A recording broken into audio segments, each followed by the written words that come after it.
Hello, Lizzie here, and today I'm going to show you how to make Fiona. Fiona is a downloadable pattern off my website lizzycurtis.com. She has a zip going all the way around, but she has very interesting pleating going on, which makes it quite an interesting make, but actually it's super easy as well. So if I unzip this, you'll be able to see that inside she's fully lined and really super easy. So this is what we're going to do. Let's put Fiona to one side. So I've got all my fabric prepared. Now don't forget, everything that you need to know is on the pattern.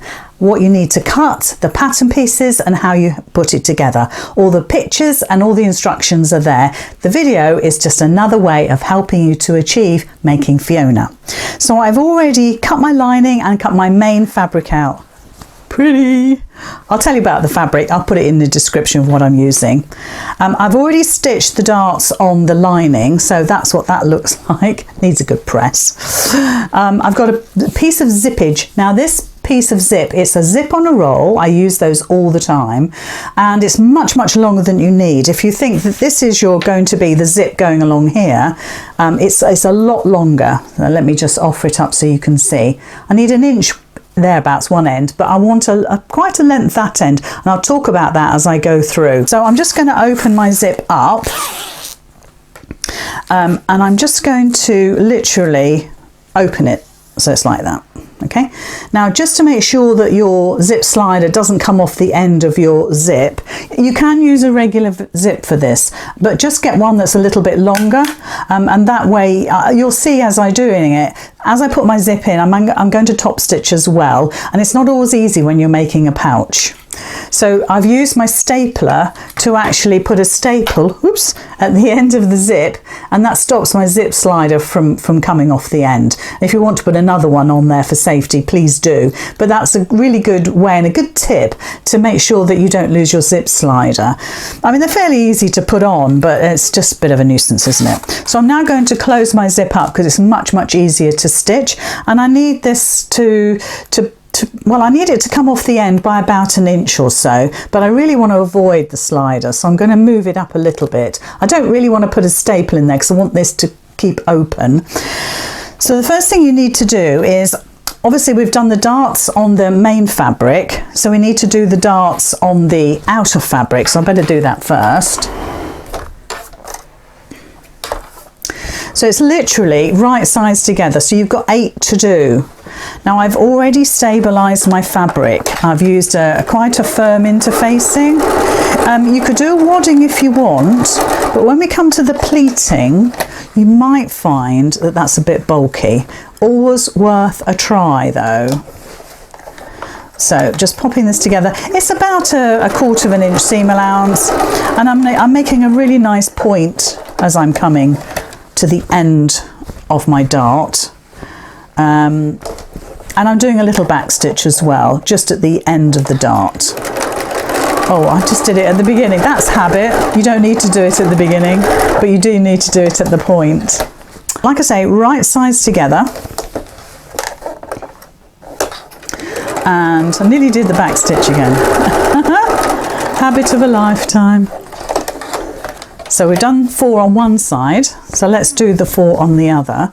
So this is really quite an easy, quick make, but it's a little bit different to your normal pouch because we have that pleating, and it kind of makes it a nice boxy finish, and certainly great for putting your makeup in, or perhaps your jewellery, something like that. You'll find a reason to use it, especially if you use some of your favourite fabric. And of course you could use fat quarters and scraps to make this. The pattern piece is a half of a pattern piece, so you need to place it on the fold. But again, all the instructions and everything you need is in that download. So this is the last one now. So we've done 8 darts, 16 in total with the lining. So just get my thread out of the way. There we go.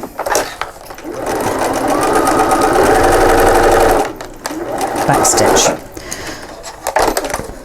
So let's just neaten those threads off.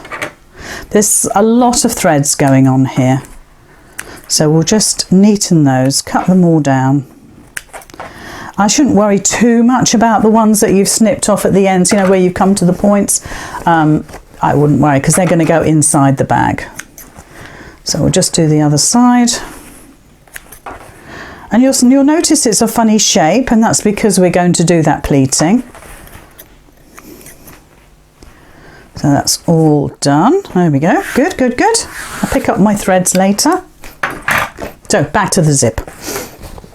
So this long straight edge here, so it's not the one that you've put the darts in. So it's that long straight edge is what you're going to attach to the zip. So you're doing right sides of your fabric to the right side of your zip. So where the slider is, that's what you're putting your fabric onto. And I'm just going to come down, I'll show you in the other angle in just a second. I'm just coming down to about a ½ an inch below my slider. So if I show you here, so my slider is well out of the way here, and I'm going to start stitching from there. But I'm going to stitch my lining at the same time. So get your lining right sides facing you and right sides to the back of the zip. And so you've got 3 layers. You've got your lining right side facing you, you've got your zip right side facing you, and you've got your main fabric right side down. Okay, so if you remember that little sandwich, that's the one you should always use for this. So we're just going to change now to our zipper foot. The zipper foot is a fabulous, fabulous tool to have. And it means that you can go right up to the edge near the teeth of the zip without any difficulties or any worries. They're also developed so it won't allow you to jump over the teeth of the zip. So if you're ever worried about that and breaking a needle, it shouldn't happen because they've been designed that way. So let's just get that slider out of the way. There we go. So you're putting those 3 layers underneath your machine. You could do a back stitch there if you want. I'm taking my clip out, so I'm just making sure that my zip lines up to the edge of my lining and to my fabric as well. So now we're stitching all 3 layers together. Use that needle down function to keep, it's like a third hand, it keeps everything in place. So again, just keep everything in place. And you know that the reason for the longer zip is because we want to do top stitching with this to make it really nice and neat. And you need the openness, if you like, of a long zip to be able for you to do that very effectively. So we're just coming up to the end now. And just come off the end. There we go. So now all I'm going to do is, this is the easy bit of top stitching because all of this will open up. So you have something that looks like that.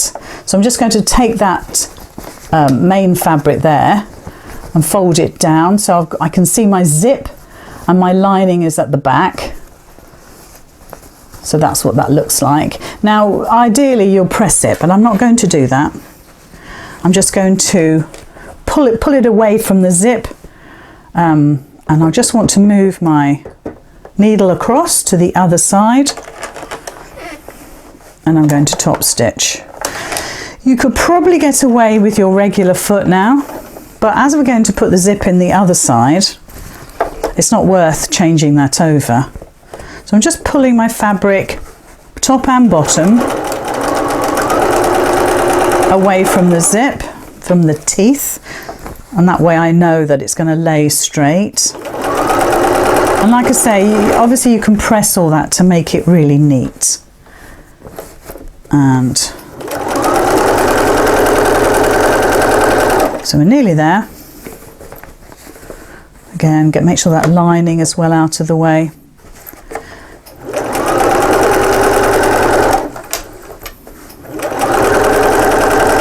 There we go. Super.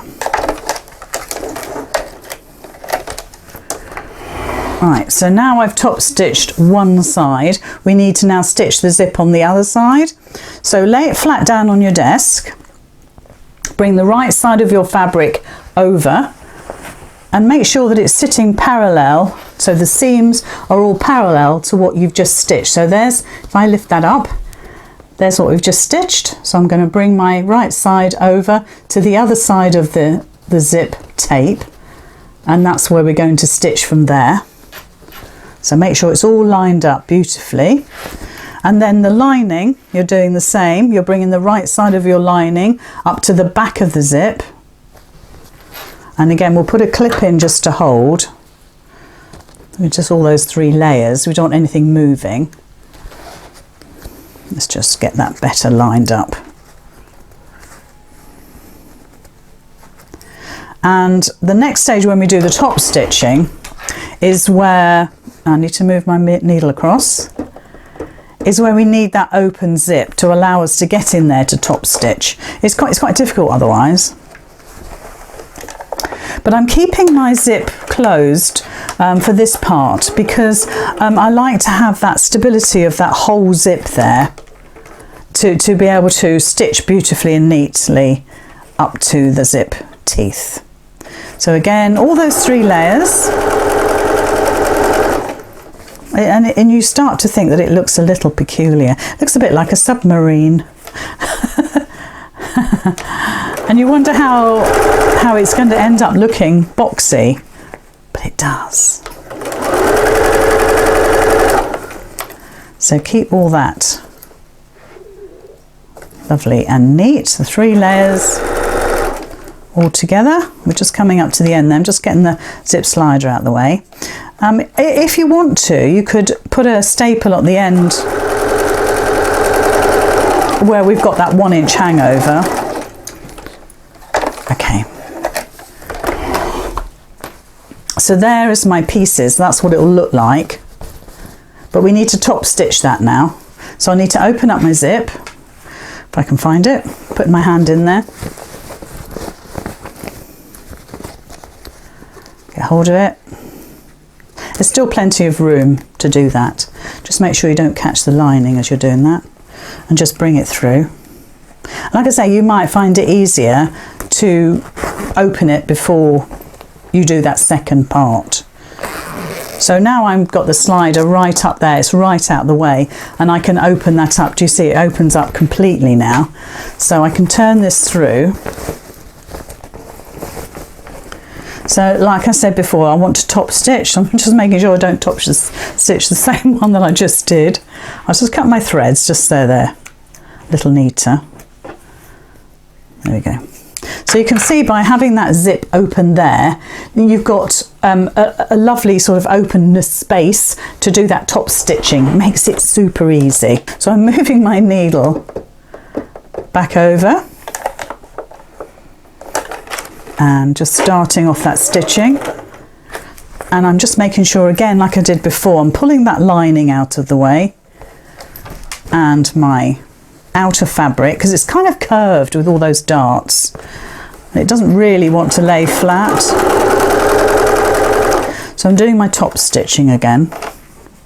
That really does give a nice finish. And it also means that when you unzip your bag, the lining won't get caught because you've top stitched it and kept it under control. So we're just coming up to the end now. So this is why you need the longer end here where you've got that staple, because you need that openness again to make sure you can top stitch. Just make sure the lining's okay. There we are, straight off the end. Okay. So the next thing we're going to do is actually pleat it and stitch it, and we're done. Right, so I'm now going to give it a quick press. Now while I do that, take a look at this. You can find access to my Gold Club from my website. Sign up and you can connect to my Facebook Live events and join in all the fun my Gold Club members have on a weekly basis. And of course you get free patterns. See my Gold Club video on YouTube for more information.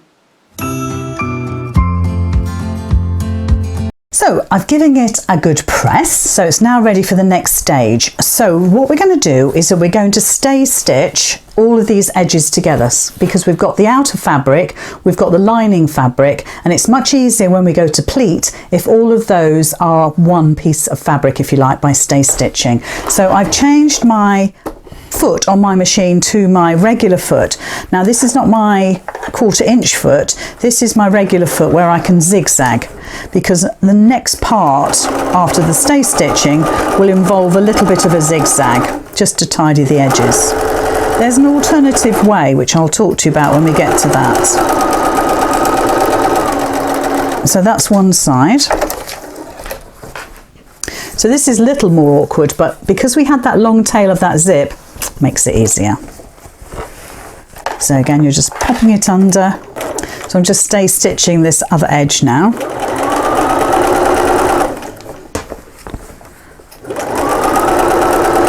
So that's all the layers of the bag made into one. And if you want to trim this up a little bit, then feel free to do that.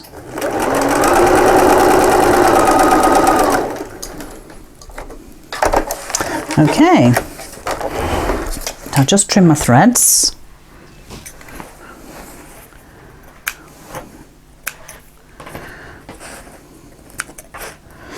Right, so the next part is the pleating, and it really is quite easy. Obviously you need to think about it and look at this carefully to see what I do, and then it will make complete and utter sense, let's hope.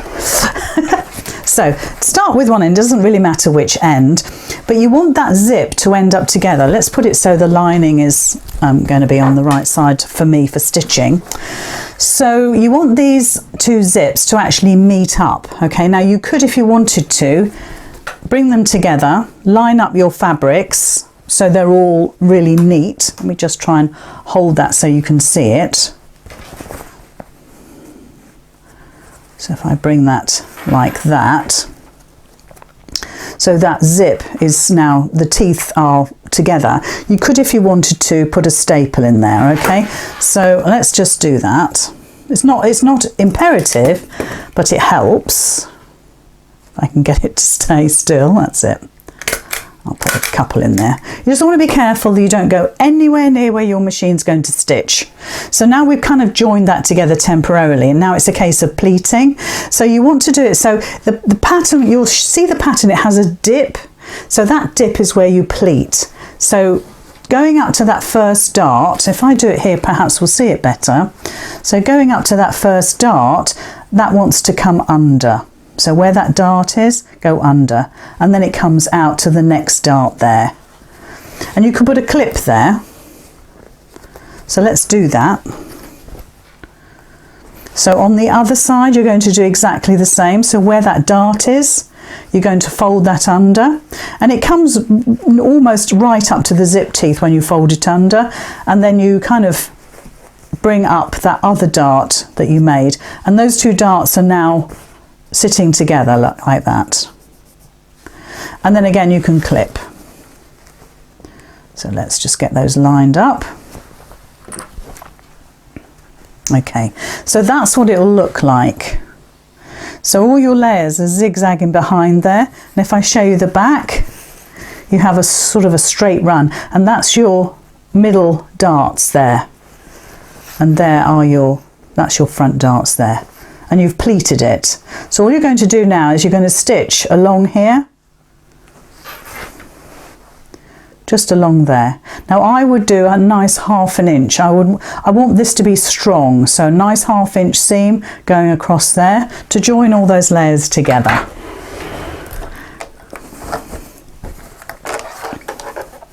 So I just remove one of the clips. Now your machine should be fine going through all those layers.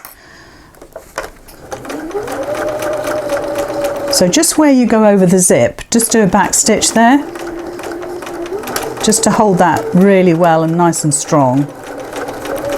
Again, a back stitch either end. So that's our seam going all the way across. So now I'm going to just chop this down. Now at this point I'm just going to zigzag my seam. And that's how I'm going to neaten it. But you could, if you wanted to, get some bias binding or some binding and bind this raw edge here. So I'm just going to pop this onto a zigzag. And don't forget, you can backstitch and a locking stitch with a zigzag as well. So I'm just going straight over all my layers and my zip, just coming up to the end, zigzag again. Just cut my threads. There we go. There's one still to go. There we go. So when we look at it now, and I'll show you here, you'll be able to see that I've stitched right across. There's my outside darts there, and I've done a zigzag to neaten. And like I say, you could put some tape on there because you're going to see that. Well, you won't really see it inside the bag, but that's what's inside the bag. So if we look at the other end now, we're going to do exactly the same, but this time I'm going to bring my zip slider into my bag, because don't forget, we're going to cut across there. You don't want your slider on this bit. You need to move it into the inside of the bag, but don't close it, otherwise we won't be able to turn the bag through. Well, not easily anyway. So let me just cut that down just a wee bit. So we're going to do the same again. So if you remember at the other end, there we go. So those are our front two darts here. They get tucked under, and then the front dart comes to the side. So there's your front and there's your back there. Hopefully you can see those. And we can just put a clip there. So once you've done this a couple of times, it is really easy. So you'll just wear that in the pattern. It goes like that, and that V gets put into the middle. That's the pleat that goes into the middle of the bag. So again, we'll just pop a clip in there. And now we're good to go across this part. And don't forget, I'm doing a good 1/2 inch seam allowance. So back to a straight stitch. It's only because there's lots of layers. It's the strongest part of it needs to be the strongest part of the bag, because it's where the zip is. So just make sure your slider is well out of the way, that you haven't got any staples, if you've done that technique, anywhere near your machine. It would be a shame to break a needle at this stage, because you've done so well. Nice back stitch to hold. Oh, and don't forget, and I didn't do it, I'm going back. Do a back stitch across that zip, just for strength. So now I'm just going to go straight across, and it's about 1/4 inch that I've got left for my stitching. So let me just show you that. So you'll see a bit of stay stitching that I did there before, but there's my 1/4 inch seam allowance there. But there still is a rogue thread. There's always a rogue thread. There we go. So now I'm just going to run that under the machine again and just do a nice neat zigzag finish. And like I said, don't forget, a zigzag you can backstitch, so it makes it that little bit neater and stronger as well. Obviously, it gives it a nice finish. So let's pop that out the way. Trim all our threads again. It seems that's what I always do. Trim the threads. And because of all that pleating, the darts, all of that, you'll now end up with the most amazing bag. Just pop your finger into those corners that you've just pleated and push those out. And pop those out. There we go.